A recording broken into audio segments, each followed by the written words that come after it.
Kevin, you've talked about just the whole idea of competing in the playoffs. How much did this game come down to you guys competing? Yeah, that's all it is. I mean, that's all it is in the playoffs, just playing as hard as you can. Just trying to win every possession. Sometimes it won't go well for you. It's a game of runs, but stay in it. I think that's what we did tonight. And that's also what they did, too. They were down big and got back into the game. Curious with the free throw line. You almost addressed the free throw situation by yourself. How much of that was a point of emphasis that I'm getting to the line tonight? Oh, I'm just trying to drive. I missed so many good looks early. Second quarter, I just try to put my head down and get to the rim and just get closer to the rim. And they playing extra aggressive, so their hands on me, their body's there. They just sitting in the paint sometimes, so I just be aggressive to the rim. So that's what, I try to get down there when I can't make shots. And tonight was one of those nights I couldn't find one to fall. So just try to be effective in other ways. The follow-up I had with the bench with Warren, Landale, and those two particular, how big were they tonight? Yeah, they were huge, man, huge. Ross coming in just shooting those shots. 2 for 7, 1 for 6, but, like, they're good looks every time. We need those. Jock came in with 6 and 9, like, incredible minutes for us. Landry came in and gave us some great minutes. And TJ, made some big shots there in the fourth. So we're going to need that going forward. I think the team, we rallied around each other, especially early on. I wasn't making shots. Book just can't say enough about Book. Like, I'm at a loss for words, just how he approaches the game, how he's just a leader of this team, this organization, how he brings it every single day, and we just follow his imprint, and, we rally around him. So tonight was one of those nights. Kevin, when the shot wasn't falling early on, you came out at the start of the second quarter, got the team in the bonus within 3 minutes, got to the foul line. When did you learn that skill in the league of getting to the line when your shot isn't falling to see him go through? It's not like a conscious thing. I just feel like a lot of teams just play me super aggressive, either physical, put their hands on me, so I try to use that against them and get downhill. Most of the time, they're trying to funnel me to the help, so, they might not be as disciplined guarding me, one-on-one a bit, so try to use that against them. And like I said, I wasn't getting some good looks to fall, so I just try to put points on the board regardless of anything and just try to help the team win. How big was you had that one dunk in the third, I believe, when Jock just sprinted up the floor and opened the lane. How big is that kind of energy when he's just running up and down like that? Yeah, his energy was incredible tonight. For him to, guard Jokic, one-on-one most of the night, him and DA one-on-one most of the night. I mean, he still played well, but it's still a tough job at guarding him and not getting fouled out, and he stayed in the game, rebounded well, just play with energy. We're going to need that in Game 4. Kevin, we saw DA on the bench kind of being picked up by some teammates because it wasn't his night tonight. I know you're new here, but when you have a teammate like that that's kind of going through it, how do you pick them up in this type of playoff setting?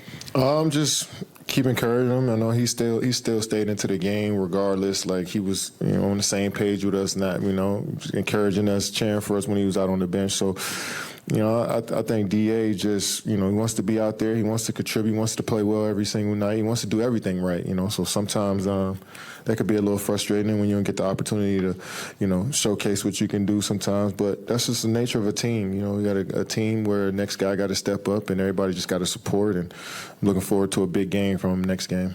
And with Book, you've seen him. You're familiar with his game, but have you expected this level of play from him that he's Yes. Like, I don't understand why this is such a surprise to anybody. Like, he's been doing this since day one. I mean, they might not have been playoff wins, but he's showed his skills since his rookie year. And a lot of people overlook that and then see him go 45 and think it's something new. Nah, he's always been on this type of time, and we got to continue to keep feeding the hot hand, but he's making good plays. 3 turnovers, 9 assists. I ain't have a turnover tonight. So that's always good when we keep the ball in our hands. And he's one of the guys that just ignites us from the first possession. So I'm sure they might, who knows what they'll do to guard him next game, but we want him to stay aggressive. That was kind of the question I was going to lead to, Katie. You've been a fan of Book since he came into the league. Like, how have you seen him grow and evolve since he was a rookie and playing on those different Phoenix Suns teams that weren't doing a lot of winning? It's his love for the game, his humility for just life in general. Just, he's a team builder. Like, all the things you want in a superstar, he brings it. And he doesn't say much about it. And a lot of people don't write fluff stories or pieces about what he brings every single day, but we see it and we appreciate it. And you're starting to see it on a national scale the last few years with them being with us being a successful team. But he's everything you need in a player on both ends of the floor. Out in the community, I can't speak enough about how great he is. Kevin, Monty said he feels like you're still kind of finding your rhythm, and we haven't seen that efficient Kevin Durant game yet. How do you feel like you're just doing in that regard, and while logging heavy minutes too? Yeah, I enjoy playing heavy minutes. I'm still figuring out. I'm not figuring out nothing. I just got to make shots, to be honest. Like, I miss some good ones. I'm rushing some shots. Like, I'm thinking too much out there, and I think that's all on me more so than trying to get comfortable with the team. It's just spurting through the game where I just go out there and just play and let it flow. And sometimes I'm trying to think too much. So it's just a part of the process and the journey, and I think I'm getting there to a point where I'm super comfortable with the team. So it's close. So you went to the foul line 16 times, you hit 14 of them. Until the last 2 seconds of the game, nobody else on the team went to the free throw line, and then Booker finally did at the end. He had 25 shots. I think in 40-some-odd years of covering basketball, I've never seen that. Really? Well, yeah. What do you attribute it to? And I know you look like you're hit on practically every play. Yeah, I took 31 shots tonight. Like, I was trying to score. You know what I'm saying? So I was trying to get downhill and make plays and just be involved in the game offensively. So, like I said, when teams playing extra physical and touching and grabbing and playing with their bodies and using other guys to help guard me as well, I'm going to get to the free throw line. So I think that calmed our team down, was able to loosen up their defense a bit because they were over-aggressive, and we was able to get to the free throw line. I was able to get to the free throw line and open up the floor for our team. So, have you ever seen nobody else go to the free throw line? I'm sure it happened before in the game that I played in, but yeah, it's rare. Yeah, when teams are physical with you like that, and you're one of the top rebounders of the teams. How does that help you with staying in rhythm, even though your shot might not fall early? Yeah, I'm more than just a scorer. I'm more than just a guy that's still scoring. Who's just you used to just putting points on the board, nothing else. So I try to contribute in other different ways, and it's frustrating not making shots because that's what I'm paid to do. That's what I do, is make shots. But it's also comes a time where you just got to continue to figure it out and push through it.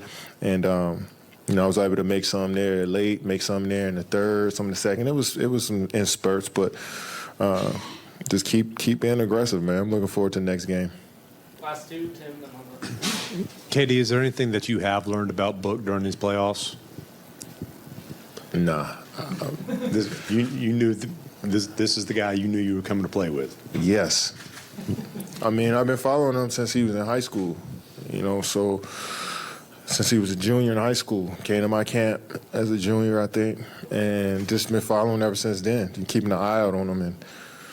And then when he had that 70-point game, that's when I really like, all right, I need to look at his box score every night. And that's really what it is for me, just watching guys' box scores every night and then checking the highlights afterwards. So it's been like that for the last, 5 or 6 years with Book. So I'm not surprised that he can go off and do this. I'm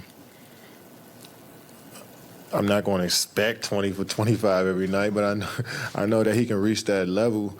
And when he does, it's no surprise. So you just keep being, keep rallying around everybody, and just look forward to getting to practice tomorrow and see what happens next game. Last one. Kevin, Denver started double teaming and triple teaming you and Devin very early on the game, and then down the stretch. But how, as artists, both of you artists of reading defense and then splitting triple team and double team, how is that communication down the stretch when you're able to find TJ and other people to kind of put this game away? Yeah, let's try to play simple ball. When you don't have to run plays and the team going to commit two on the ball to you, I think that's when basketball is at its purest form. Guys are just playing on that backside and just playing off instincts. And you've seen TJ, he missed 1 3, but he was confident enough to come back and shoot the next one, and it went in. Then he made the floater as well. So if they're going to commit to us like that, we got to continue to trust our teammates, and everybody has to be confident shooting the ball. So, hopefully we'll see what happens next game, and by game 4, you pretty much seen every scheme that they're trying to throw at you. So, hopefully we prepare for it. Yeah, Kev, I just had one question about you had the Lance Banks. You know, he just passed away. You had the Texas connection. Can you talk about your roots? Obviously, you had that 1 year at Texas and Lance. Yeah, I mean, Lance was a huge part of the Texas community and somebody that I looked up to and had conversations with since I was 16, 17 years old. And I feel like I just seen him a couple weeks ago. So, it's devastating news to hear that. Prayers out to his family and friends. He's left his mark on the game of basketball and on young people for a long, long time. And, that's the type of stuff that's going to last forever. So rest in peace to Lance Blanks. Thanks, Kevin.